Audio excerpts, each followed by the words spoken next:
What's going on, everybody? I'm Karlie Smith here with our outstanding CAA Hoops insider, John Fanta. John, you're in an arena right now. I mean, go figure. You live there, you sleep there, you eat there. I mean, you're always in a basketball arena. But what does your week look like? What's your schedule? I know today's been so busy for you. So what's going on, man? Well, Karlie, as we're talking on Tuesday, January the 16th, 2024, I for those basketball fans who don't know, I do some bowling uh for my friends at Fox Sports. So I did bowling on Martin Luther King Jr. Day from Wichita, Kansas. Had a flight get canceled from Wichita back to New Jersey. Had to make it here, Karlie. How am I going to make it? I took the caravan to Kansas City, 2.5 hours on Monday night, got in around midnight, boarded a plane. Okay. Got on a 6 a.m. flight direct from Kansas City to LaGuardia just to get close, right? Sure. Karlie, we're pulling out, and God bless the man. I hope he's doing okay. But somebody apparently had some bad breakfast. We're 50 yards out from the door. Now we have to pull back to the gate to get him off. God bless him. God bless him. Now, the flight's held up another 90 minutes. Finally, at long last, I make it for this game. We got this game Tuesday, then I'll have a day of prep, and then we'll get rolling into Thursday. We have awesome games in the CAA this week on national TV that I know we're going to get to Thursday and Saturday. I can't wait. John, first of all, thank you. Thank you, God, that you got here safely. And, I just love your ability to go from bowling to basketball. I don't know many other people who can do that. In fact, only you, John Fanta. But just appreciate you, Guy, and glad you got here safe. But that is such an inside look into what happens behind the scenes, day in and day out, working in sports, right? But okay, let's talk about some things that maybe have gone a little bit smoother. In fact, two teams who remain perfect in conference play in the CAA were Drexel and Charleston. Drexel's 5-0 for the first time ever. They haven't trailed at half, John, since December 22nd. What to you sets this team apart right now? Well, to me, they're improved offensively. And they're not just playing through Amari Williams. They're able to really share the basketball. And Mateo Cruz is playing at a very high level, 7 for 10 from the floor. He went 6 for 8 from three in the win over Elon. And when you look at Mate, he's got a couple of 20-plus point performances in conference play. Justin Moore is performing at a really high level. He's their lead guard. He's their engine. He makes them go. Luke House is knocking down shots. So the point, Karlie, is when I look at this team, they had 5 in double figures in the 20-point win over Elon. And when you look at their production, I just think they're getting more offensively. They put up 77 against William and Mary. They put up 78 against UNCW. You don't score 78 points against UNCW. So as great as Amari Williams is, and he's a great talent, versatile, lengthy, an enforcer defensively. And when we talk Drexel, normally we talk defense. Yeah. But the reason why they're 5-0 is because they've evolved as a group offensively. They're getting balance. They're able to play through House from time to time. They're able to play through Oak Cruz from time to time. And Karlie, here's the other thing. Yeah. These names are names that we recognize.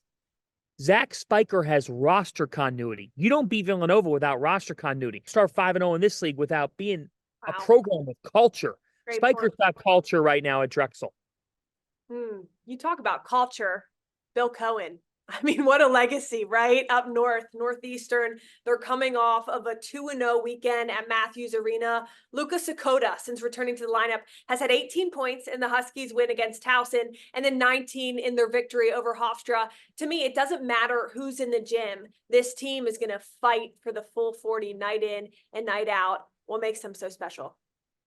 Yeah, I think what makes them special is, for starters, Bill Cohen is one of the best in the game. And congratulations to Bill with that most recent win. He matches Jim Larinaga for the CAA record victories in league play, and he's going to surpass that. And it's a fitting name to have at the top of the charts. Yeah. The other thing is they guard. I mean, they're always going to guard you, and they've gotten better defensively, I think. I think this team has struggled in the recent weeks on the defensive end of the floor. But they've bought in, and they bought in against Towson. You know, they only allow 59 points to Towson. And Bill said to us a couple weeks ago when we were doing a game for CBS Sports Network, he's like, look, I've told my guys, either you're going to play defense or we're not going to be the Northeastern Huskies. Sure. And I think now his team's playing closer to the identity. that you just talked about, Lucas Sakota means a lot. You know why, Karlie? Mhm. He's the glue. He's the lead ball handler. He's going to create for other guys.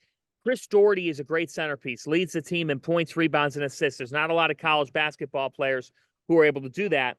But Sakota and Troutman, they're performing at a very high level right now. Masai Troutman is a bucket getter in this league. So I really like this team. I like the way they're going. And I think that with Doherty as a centerpiece, and now with Sakota and Troutman, I think the biggest thing for Northeastern, they've got to make some perimeter shots. And that comes down to Jared Turner. I think it comes down to Harold Woods. Woods has gotten a lot better as a talent. So I look at a couple of those guys. I think that they're going to be key as the year goes on. But Troutman is beyond his years. Doherty's a great centerpiece. Sakota's a lead guard. If they get some perimeter shot making, and Harold Woods, Karlie, to me, is a really intriguing weapon who's taken a sizable sophomore leap. Wow. Great stuff, as always, John. Now, let's take a look ahead because this is an exciting week in the CAA. Well, they all are, but this week especially. I mean, you look at the Cougars, they don't lose at home. They've won 12 straight at TD Arena, riding a 9-game win streak. They've got a huge road test this week when they travel to Wilmington to face a UNCW team that's coming off of wins against Monmouth and Delaware. So, John, why is this matchup, plus a lot of others, ones to watch? Yeah, Karlie, Charleston is special. I mean, now at 13-4 on the year, I just love the way that this team is selfless. Yeah. How efficient they are on the offensive end of the floor. You know, they don't care who gets the shine. We've talked about that before. They're a top 100 offense. They play the 38th fastest tempo in college basketball. Wow. So that, to me, to be top 40 in tempo, again, they were right around there last year. It speaks volumes about who they are. And I think for them, it could be a different guy on any given night. You know, Frankie Policelli, who's a transfer within the CAA, goes down to Charleston. He's now performing at a high level, had 16 points in the win over Monmouth. Ante Berzovic, steady presence in the post. Ben Burnham, Rain Smith. Those guys just do so much for this team. And I think an emerging X factor is Colby Rogers, the junior. Yes. Mm-hmm. He's had 3 straight games of at least 14 points. Colby Rogers is a 6'3" guard. And I'll tell you what, he's come in. You know, we talk about Pat Kelsey and his ability to recruit. And what he's done a great job of, Karlie, is bringing in guys from the Division II level. Kobe's from Division II Nova Southeastern. Yeah, wow. And he identifies him. He levels up to Division I, and he's performing. And he's delivering off the bench. What makes Charleston great is when they go to their second unit, there's no drop-off.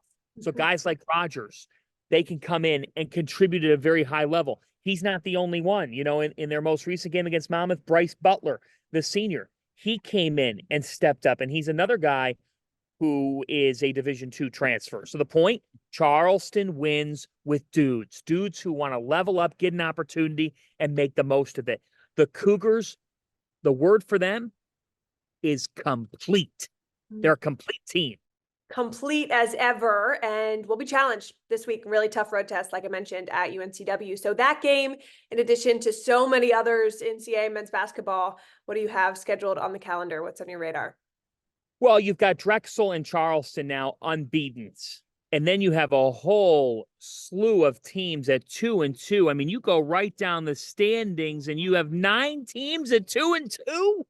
Talk about parity in this league. It's going to be awesome on the road to our nation's capital. I mean, you think about the matchups this week, and we've got Thursday night, CBS Sports Network. I cannot wait for this. Monmouth at Drexel. Monmouth with Xander Rice. Folks, if you don't know about Xander Rice, okay, he'll take your lunch and he'll take your dinner. He's a beast. He's an absolute stud. He could put up 30 on any given night. He's a CAA Player of the Year candidate.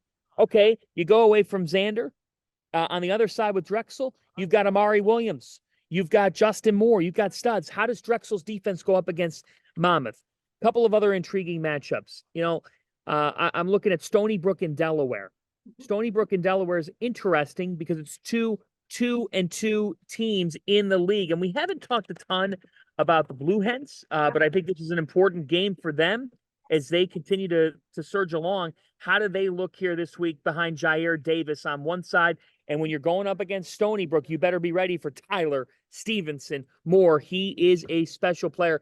And Fitzmaurice versus Davis should be a lot of fun to watch. Towson at Charleston. Great defense, gritty defense meets a balanced offense. Charleston's so good at home. And then we turn to Saturday. I can't wait. Saturday, CBS Sports Network, 6 Eastern time. Charleston at UNCW. Trask is going to be sold out. UNCW, so tough at home. They'll have a vibrant atmosphere. I can't wait to see what they bring to the table. They're coming off back-to-back wins.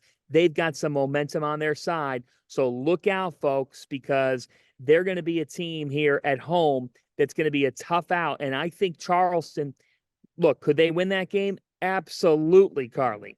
But Trezarian White, Shaquem Phillips, Malik Harden-Hayes, they've all been in big positions. All these guys have been in big positions. So what happens now when Charleston has to go to Trask and play in front of a sold-out crowd? I am fascinated to see what happens in that showdown. I am fascinated, and I'm kind of fascinated with the work that's been going on. You know, you The just real deal, folks. When you're at a hoops house, it means there's a lot of stuff going on for game day. And right now, Karlie, every day is game day for us. Keep that mentality. Every day is game day, folks. John Fanta, you are the absolute best. A joy to have you on. Thanks, guy.